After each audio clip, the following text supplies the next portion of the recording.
Saya Kisuling. Saya Dita. Saya Denis. Saya Kelvin. Biasa dipanggil Koko sih. Apa yang saya ceritakan ini, apa yang akan saya sampaikan ini adalah cerita tentang pendakian saya dengan 4 orang milenial di KWA.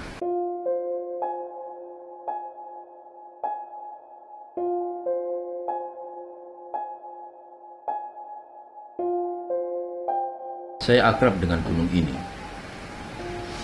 Beberapa kali saya mendaki gunung ini dengan sendirian, solo hiking. Tapi pada saat ini, pada saat saya dengan anak-anak milenial itu, pendakian ini terasa begitu menyiksa. Trek-treknya menjadi semakin licin dan terjal. Menurut saya sangat berat karena saya mengalami sakit perut. Jadi tim saya mau tidak mau harus sering berhenti terus jalan lagi. Selain itu juga treknya berbatu cukup terjal. Itu jalannya terjal banget sih treknya, benar-benar kayak buat pemula itu nggak benar-benar disarankan banget ya, soalnya baru awal tuh udah terjal banget segini kalau nggak salah, segini ya. Itu baru awal dari pos perizinan sampai pos 1 itu sebenarnya jauh banget, itu sekitar 4 jam ya kita kemarin mendaki ke sana. Dan itu benar-benar terjal terus, nggak ada landainya sama sekali. Ada sih landai, cuman ya paling cuman 10 langkah, 15 langkah, terus habis itu terjal lagi. Terjal banget dan pasir semua itu kayak apa ya? Pasirnya tuh kayak pasir putih dan debu semua gitu. Berdebu. Setelah itu kita menuju pos 2 dan pos 3. Antara pos 1 dan pos 2, kecuraman dari jalannya mencapai 70 derajat. Sangat terjal. Makin berat. Berdebunya parah sekali. Jadi ada yang sampai pakai masker tapi akhirnya tidak bisa bernapas. Pakai masker pun salah, nggak pakai masker pun juga salah gitu loh. Karena kita menghirup debu tersebut bikin nggak enak gitu. Terus pakai masker pun juga kayak sesak nafas. Dan dihiasi dengan pasir-pasir sirtu, pasir batu yang mudah sekali membuat terpeleset.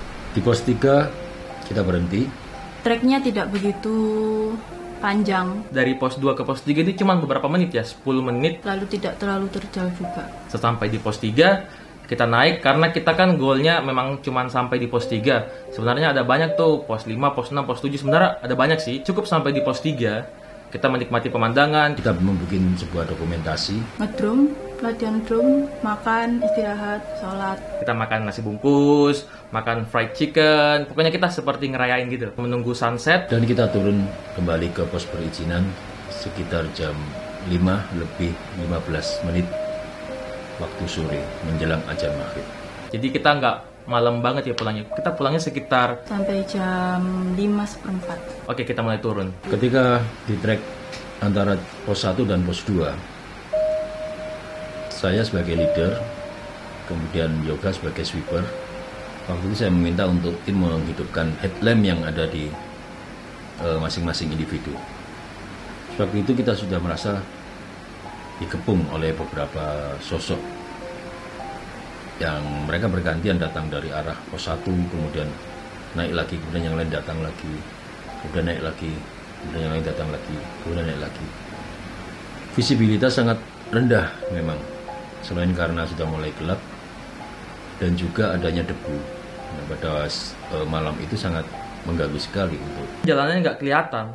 Seperti yang saya bilang tadi, dia itu kayak pasir dan debunya naik semua, itu nggak kelihatan sama sekali dan visualisasi kita berkurang. Orang kalau mendaki gunung itu naiknya berat, tapi nggak begitu nggak begitu bahaya. Tapi kalau ketika turun, apalagi dengan trek seperti itu bakal lebih berbahaya dan bakal lebih licin. Kalau kalian nggak ada persiapan sama sekali sebelum mendaki, itu bakal lebih bahaya lagi. Begitu sampai di pos 1, saya melaksanakan sholat maghrib. Kemudian 2 orang yaitu Dita dan Yoga berada di rumput bambu, di mana waktu berangkat kita makan di situ. Kemudian Koko dan Denis buang air kecil bersama Koko. Pada saat setelah buang air kecil, saya kembali dan melihat Kisuling sedang sholat, dan di samping situ katanya Dita melihat sesosok kuntilanak. Yang saya lihat di pos 1 ada sosok putih duduk di belakang pohon bambu, rumpun bambu. Duduk seperti di tempat bekas pohon ditebang gitu. Di rumpun tempat kita makan itu memang ada sedikit ini ya. Kalau saya bilang itu suasana mistisnya sangat kental sekali. Ada 3 sosok berbaju putih di situ, di rumpun-rumpun itu, yang melihat kita dengan tajam. Mungkin merasa terganggu begitu. Kondisi gelap saat itu, saya tidak sengaja mengarahkan headlamp saya ke belakang rumput bambu itu.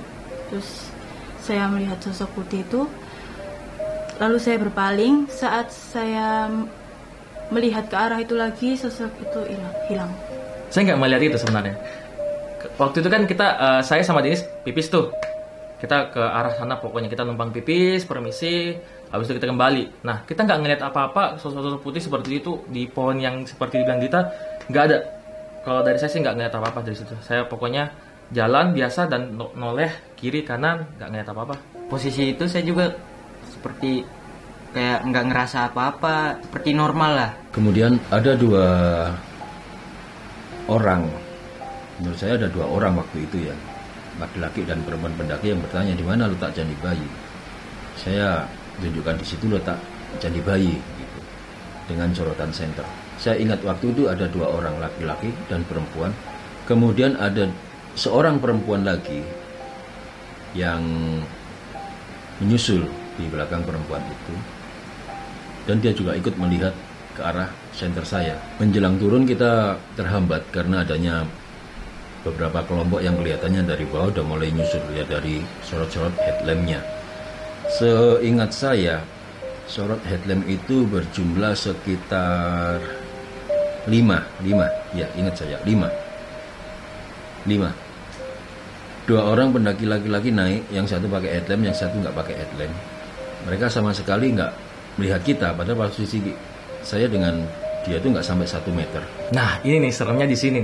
Ini benar-benar membuat saya terheran-heran banget. Sempat bertemu dengan 2 orang pendaki laki-laki, yang depan memakai headlamp dan yang belakang tidak.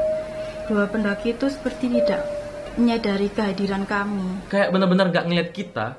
Mukanya itu seperti emosi juga gitu, emosi, nggak nyapa lah, seperti diem doang. Kisuling ini di sampingnya mereka nggak mau menjawab sapaan Kisuling.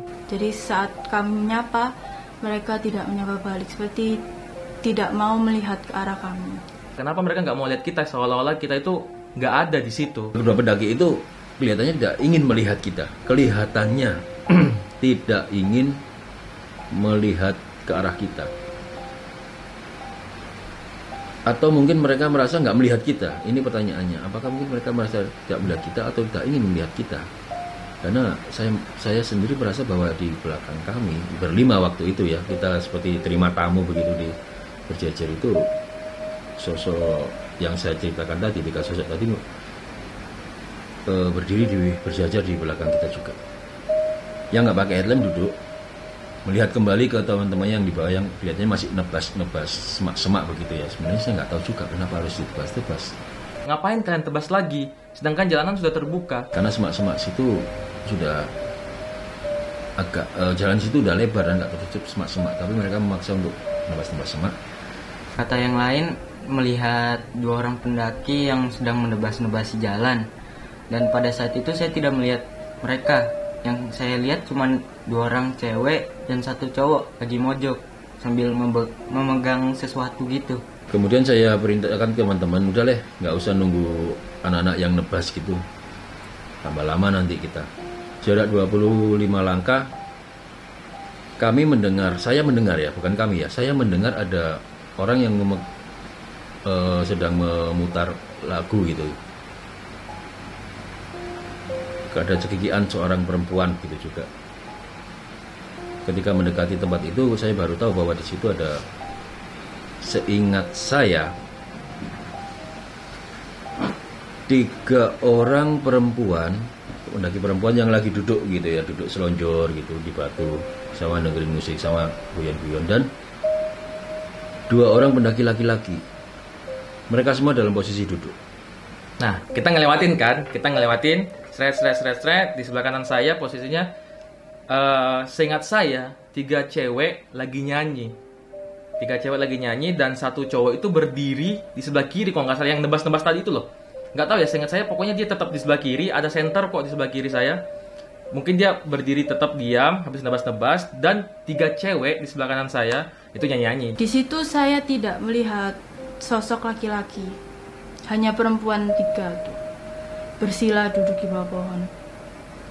Lalu saya juga tidak merasa melihat seseorang yang menebas-menebas rumput saat berjalan naik ke arah pos 1. Kenapa saya masih ingat adanya 2 pendaki laki-laki yang posisi duduk tadi?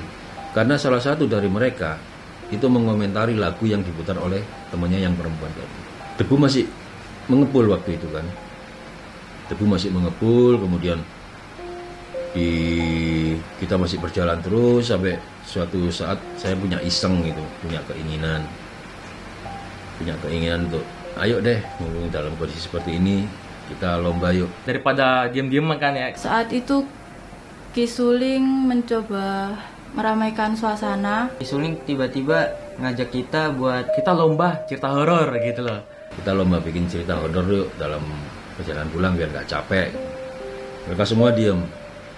Saya cuma joke aja, cuma guyon aja biar gak capek. Tapi si Yoga ini sempat melarang, katanya jangan. Tidak, jangan, nggak mau, karena saya nggak mau pikiran aneh-aneh gitu. Si Yoga yang di sweeper agak lama kemudian ngomong jangan, bilang gitu. Ngomongnya agak aneh, jangan bikin. Ya wis gak bikin wis. Kenapa? Pokoknya jangan. Loh kenapa lah ya, kenapa? Pokoknya jangan. Yoga di belakang saya sempat diam sebentar, lalu tiba-tiba menjawab jangan cerita seperti itu, jangan. Terus lalu Koko tanya, kenapa tidak cerita seperti itu? Pokoknya jangan. Belakangan saya tahu ceritanya si Yoga bahwa pada waktu itu dia sudah diapit oleh 4 sosok, itu ceritanya Yoga. Yang sosok yang mengapit dari sebelah kanan itu sosoknya kuntilanak, yang sebelah kirinya itu nenek-nenek. Nah, kemudian di belakangnya itu berbaris 2 orang bapak-bapak. Di pos 3, pos tujuan kita itu Yoga kelihatannya sudah sudah daerah pundaknya sini kelihatannya sudah sakit sekali dia. Waktu saya tanya kenapa kamu, enggak apa-apa, mungkin kena lecet, mungkin kena tas gitu katanya. Tapi saya melihat ada bekas gitu ya, semacam bekas tangan gitu di sini. 2 bekas tangan 2, dia sampai kesulitan sekali sampai menggantungkan tangannya di pohon untuk meluruskan otot-ototnya. Tangan itu kelihatan kurus gitu. Punya di sini hitam. Saya coba netralisir dan ternyata setelah itu alhamdulillah berhasil. Nah, kemudian saya cerita bahwa itu yang tangan siapakah itu. Ketika kita di sebuah warung menjelang persimpangan, saya dan Yoga ditawari oleh bapak-bapak untuk melihat sebuah situs gitu. Nah, kita ke sana. Saya dan Yoga yang ke sana. Yoga yang pegang kamera waktu itu melihat situs-situs. Ada situs lumpang itu semacam penumbuk gitu ya, penumbuk dari batu gitu, alat penumbuk dari batu. Dan ada sebuah batu-batu yang dijejer-jejer untuk sebuah pondasi begitu. Saya yakin ini pondasi rumah gitu kan. Ini pondasi rumah zaman dulu maksudnya. Karena memang di gunung itu terkenal dengan banyaknya situs-situs zaman dulu berupa candi, petilasan ataupun apapun. Nah, salah satu penunggu dari rumah itu, penunggu gaib ya, yang saya maksud ini ada bentuknya sosok nenek tua gitu. Ketika Yoga di sana, yaitu seperti minta gendong gitu ke Yoga. Sampai digendong Yoga sampai dengan pos 1 gitu maksudnya. Sampai ke pos 1 kemudian hilang. Itu yang buat dia tuh capek. Oke, setelah cerita horor tadi dicegah Yoga. Karena Yoga tadi diapit oleh 4 sosok itu. Dan dia baru cerita di mobil ya. Kita sampai di sebuah persimpangan, di mana di sebuah persimpangan itu ada 2 pohon pisang dan di bawahnya ada 2 batu. Saya merasa capek. Dita yang kelihatannya capek itu jongkok di tengah persimpangan. Nah, saya sarankan, Dit, kamu duduk situ. Ki Suling menyuruh saya duduk di bawah pohon pisang. Ada batu di situ. Saya disuruh duduk di situ. Tapi saya sempat menolak karena nggak mau, karena merasa tidak enak duduk di situ. Jadi ya setelah itu saya akhirnya duduk di situ, tapi perasaan saya tidak enak. Dia duduk di situ sebentar, kemudian berdiri, katanya merinding gitu. Sementara di depan saya Koko, Dennis dan Yoga sedang bercanda. Ngobrol gitu ya, ngobrol untuk mencairkan suasana. Saya mencoba untuk ikut bercanda agar perasaan saya itu tidak terpengaruh begitu. Karena saya sendiri lihat Dita ketika duduk di batu di dekat di bawah pohon pisang itu, terlihat bahwa dia itu dipangku oleh seorang nenek begitu. Akhirnya Dita sadar ya, dia sadar, kemudian dia berdiri. Tapi akhirnya saya tidak tahan, akhirnya saya berdiri lalu mendekat ke arah mereka. Di saat saya berada di persimpangan itu, dari jauh saya mendengar seperti suara gendang. Pokoknya suasananya rame gitu. Wah, ini berarti kita sudah dekat dengan warung tempat peristirahatan pertama. Lalu kayak pemuda-pemuda cekikikan gitu sambil menepuk gedangnya. Karena jarak saya dan tim saya saat itu tidak seberapa jauh dari warung gitu. Jadi hanya beberapa langkah dari warung sudah kelihatan cahaya redup dari warung itu. Kita lanjutkan perjalanan lagi. Oh ya, sebelum sampai persimpangan itu kita mendengar banyak sekali suara yang rame gitu ya. Ada kelihatannya anak-anak lagi latihan musik apa, bawa gendang gitu, bawa gendang kayak nyanyi lagu dangdut gitu ya, bawa gendang, bawa gitar gitu. Kita yakin bahwa mereka melakukan kegiatan ini di sebuah warung, karena kita berangkatnya mampir di sebuah warung untuk ngisi berbekalan sedikit gitu. Akhirnya ketika di persimpangan itu ya, ketika kita istirahat di persimpangan itu, suara gendang itu masih ada, bahkan lebih nyaring. Juga suara cekikikan anak-anak yang lagi latihan gitu, atau mungkin lagi gurau-gurau gitu kan. Jalanlah kita, karena kita yakin mereka pasti banyak di warung itu. Dengan adanya gitu kan, saya nggak khawatir. Artinya di situ memang banyak orang, kalau ada apa-apa bisa minta tolong. Saat kami melewati warung itu, tidak ada suara sama sekali. Suara gendang itu tidak ada. Tiba-tiba menghilang. Nggak ada. Tiba-tiba hening banget. Kita lewat hening banget. Padahal itu sekitar beberapa langkah dari tempat peristirahatan kita sebelumnya, rame banget. Tidak ada suara sama sekali. Artinya diam. Saya sengaja menoleh ke sebelah kanan. Warung itu hanya ada satu orang penunggu yang lagi menata dagangannya begitu. Bajunya warna coklat. Itu anak yang kita temui pagi tadi dan melayani kita. Kemudian di samping warung itu tempat kita minum pertama kan, kita beli minum, kita minum di sebuah tempat situ kan sediakan itu. Saya melihat ada 2 tenda. Saya tidak melihat tenda sama sekali. Yang pertama berwarna putih abu-abu, yang kedua bernama merah, hijau dan biru. Nggak ada. Bagi saya nggak ada. Dan Ki Suling kan bilang warnanya putih ya. Saya udah dengar Ki Suling bilang warna putih. Kalau misalkan pun warna putih itu pasti bakal kelihatan dengan suasana yang sangat minim cahaya. Tapi nggak ada tenda sama sekali. Itu benar-benar gelap, cuman warung doang. Di penglihatan kita tuh cuma ada warung doang, satu pencahayaan dari dalam warung tersebut. Hanya satu penerangan di situ dan cahayanya cukup redup dan hanya satu orang. Dan pada saat itu saya cuma melihat bangku-bangku yang diduduki pada saat beristirahat pas mau ke pos 3. Kenapa saya bisa melihat sebuah tenda? Karena pertama ada 2 sumber cahaya. Pertama di warung itu ada lampu kuning kecil, dan yang kedua di tempat kita minum itu ada lampu kecil juga. Jadi saya yakin bahwa di situ memang orang bisa mendirikan tenda untuk dekat istirahat di situ kalau camping set di atas sudah penuh. Kami berjalan di hutan. Saat berjalan di hutan itu ada sebuah peristiwa. Yang pertama yaitu kita bertemu dengan beberapa rombongan pendaki, dan seperti biasa kita etika gitu ya, nyapa-nyapa begitu. dari mana, kenalan apa kadarnya. Setelah itu kita jalan lagi melewati sebuah tempat yang kita sebut padang batu, karena di situ memang banyak batu-batu buat duduk.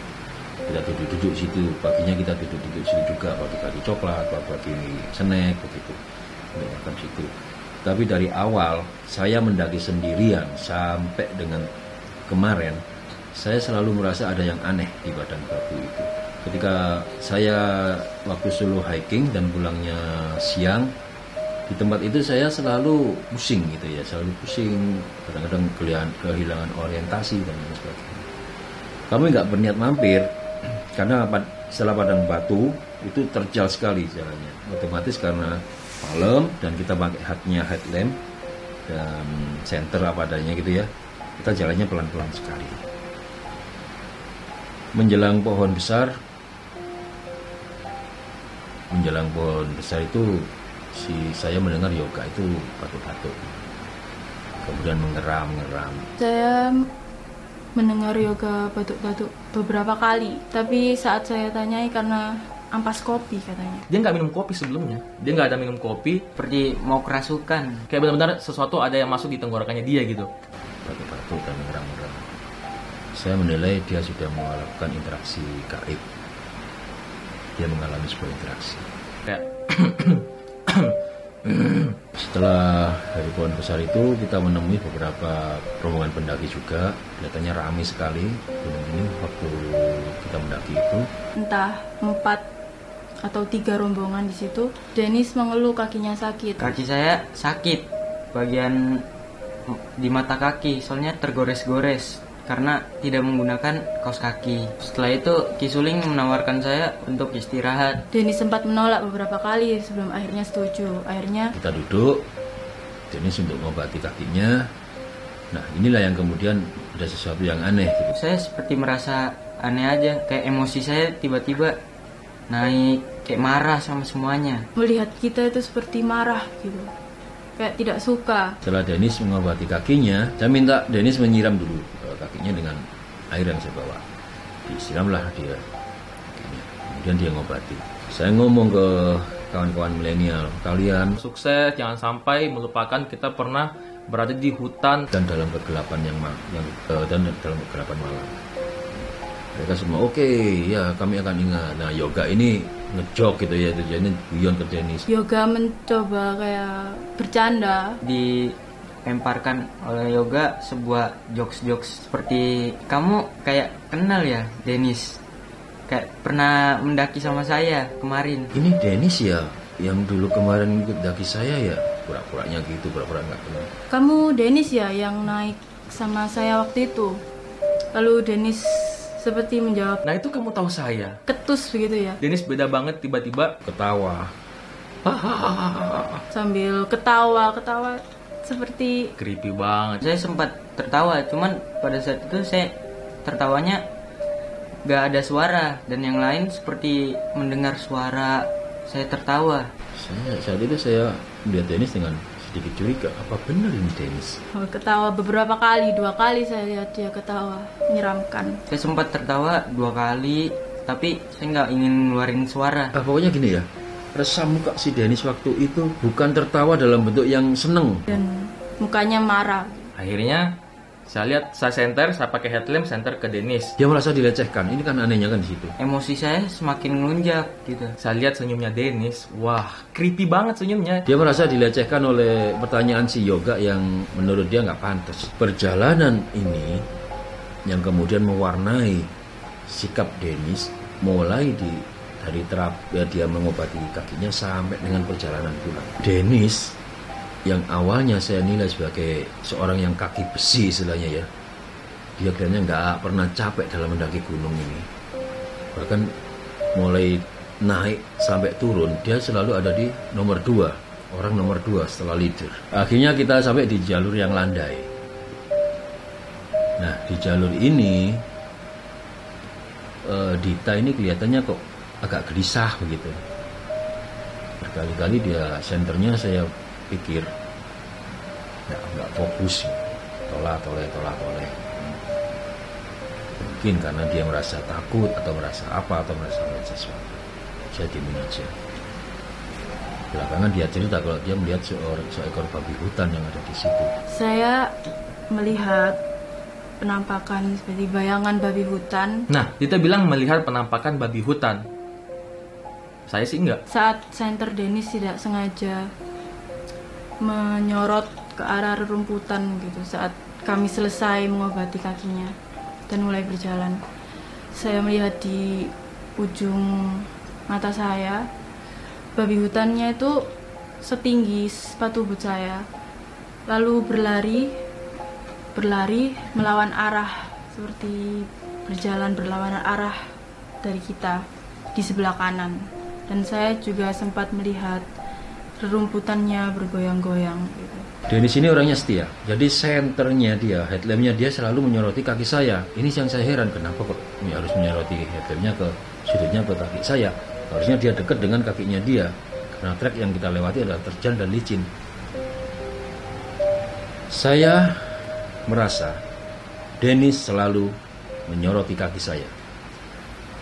Tapi Denis mengatakan bahwa beberapa kali headlampnya mati. Tapi selama perjalanan, saya pikir headlampnya si Denis ini baik-baik saja, nggak terlihat mati dan nggak terlihat apa. Kita berjalan terus sampai dengan sebuah persimpangan pertigaan, Jalanan pecah gitu. di mana waktu berjalan, waktu mendaki kita harusnya belok kanan untuk pulang.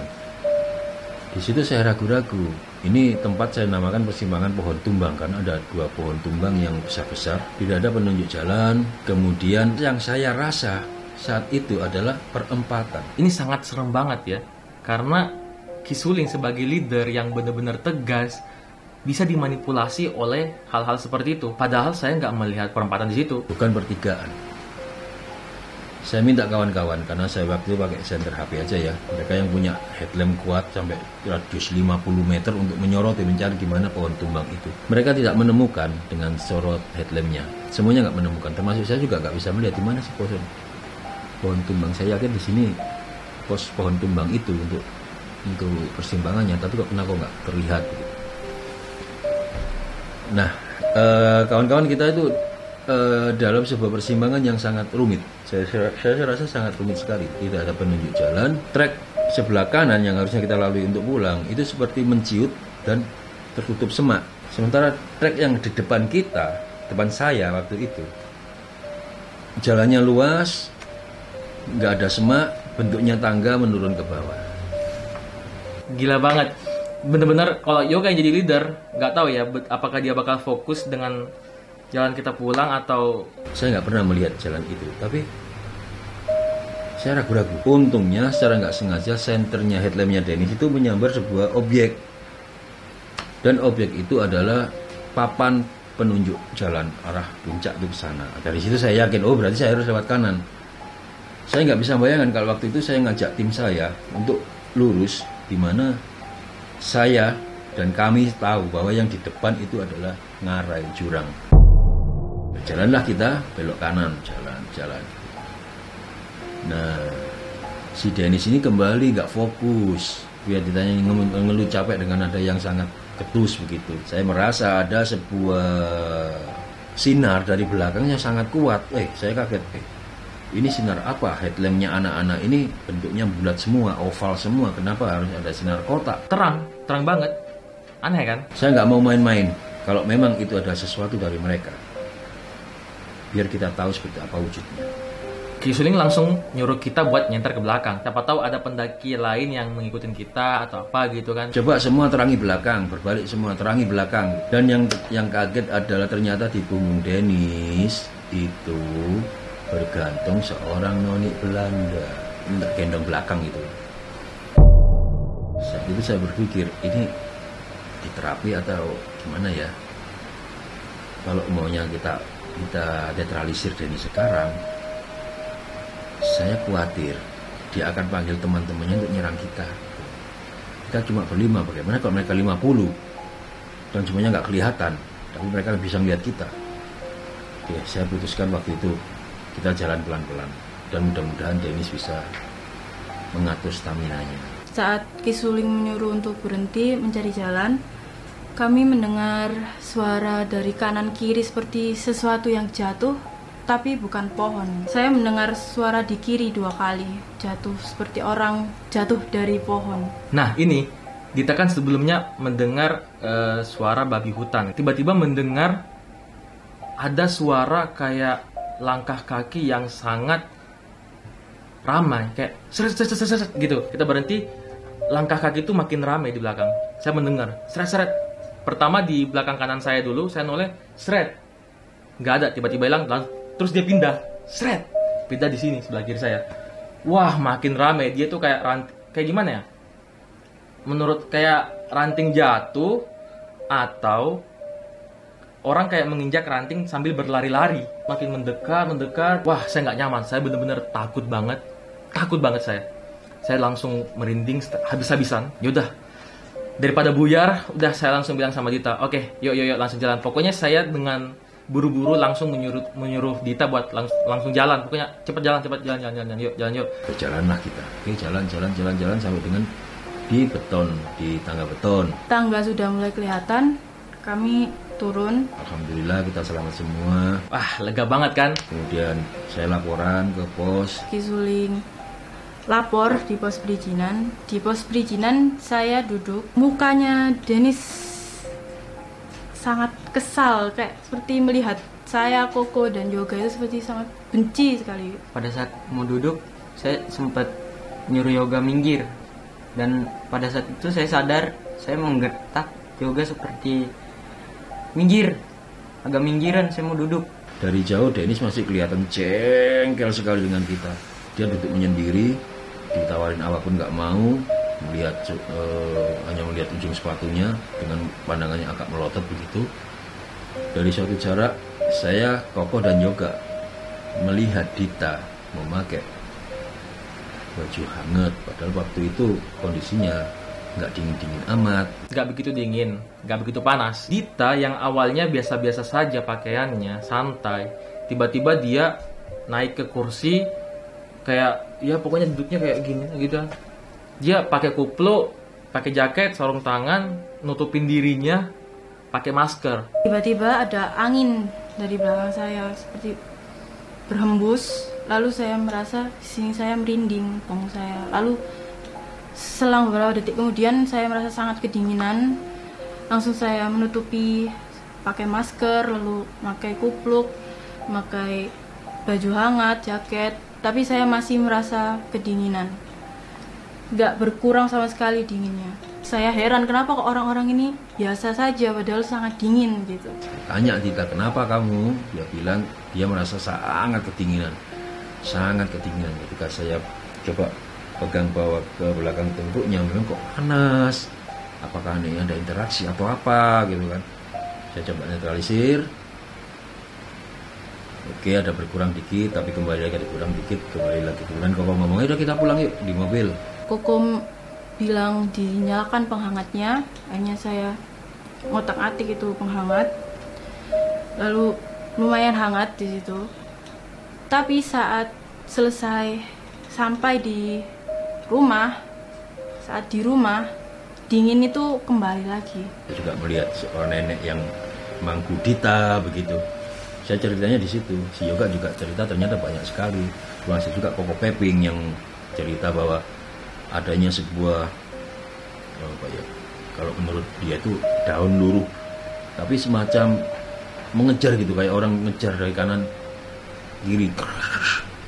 Tapi saya tadi nggak mendengar. Saya masih merasakan seperti amarah saya semakin marah, berontak gitu, sampai di pikiran kayak mau ngeluarin kata-kata kasar. Sampai ketika melewati Sungai Porong, Denis yang mulai awal ngomong saya nggak mood bicara, mulai banyak bicara. Pas deket rumah, amarah saya sudah normal seperti biasanya. Dan saya di situ di mobil juga sempat ikut bercerita. Pokoknya lebih ceria lah dari sebelumnya. Saat ini saya merasa normal, baik-baik saja. Tapi saya bangga dengan tim saya, anak-anak milenial ini dalam kondisi kegelapan, badan yang terjal, dengan cahaya yang minim, dan teror-teror semacam itu di tengah malam. Mereka tetap disiplin dalam sebuah tim, tidak mencoba menyelamatkan diri masing-masing, tetap solid sampai dengan pos yang terakhir dan pos perizinan hingga kita bisa selamat kembali ke rumah masing-masing. Kesan-pesannya sebelum saat naik gunung mungkin kesehatannya harus dicek dulu agar waktu naik nggak kesakitan sehingga jadi beban tim. Lalu kalau mengalami hal mistis-mistis seperti itu sebaiknya jangan langsung diomongkan ke tim. Bisa jadi panik nanti timnya, lalu buyar sendiri-sendiri, malah celaka. Jadi lebih baik pengalaman-pengalaman di gunung itu nanti diceritakan setelah kita sudah berkumpul dengan selamat di bawah saat sudah sampai ke base camp.